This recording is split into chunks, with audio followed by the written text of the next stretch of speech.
Ulikam sa Antipolo, Rizal, ang away ng dalawang tricycle driver sa gitna ng kalsada. Ang dahilan, may hindi raw nabayarang utang. Balitang hatid ni Bea Pinlac.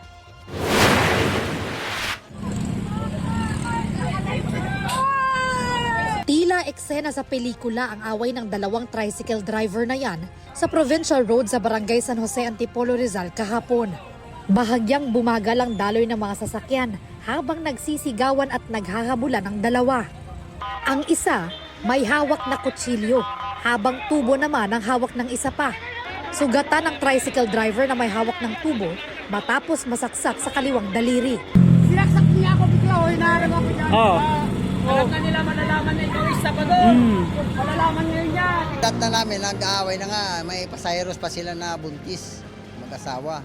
Kinuha na kagad namin yung kanilang mga armas. Maayos naman po na binigay nila yung kanilang mga armas. Yung tubo at saka yung kutsilyo na matalas. Pero hindi pa rin humupa ang alitan ng dalawang tricycle driver. Tapador ka, kunin ko yun dyan. Anong hirap ko? Anong hirap ko, brother? Grabing hirap ko sa'yo. Binabayaran mo buwan-buwan. Ang pinag-ugatan umano ng away, 5,000 pisong utang. Yung nasaksak sa daliri, yun po ay may utang dun sa nanaksak. Kung may utang po siya dun sa may hawak na kutsilyo.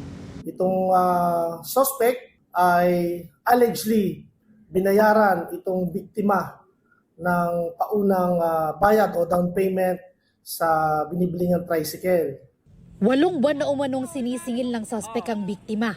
Pero Mukhang walang pambayad itong ating biktima. Mukhang nagastos. Yung nagastos yung na-down na pera doon sa pambili po ng tricycle.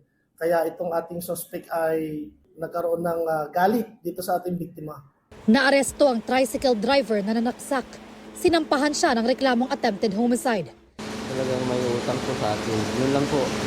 Para sa boundary hulog po na motor. Tricycle po.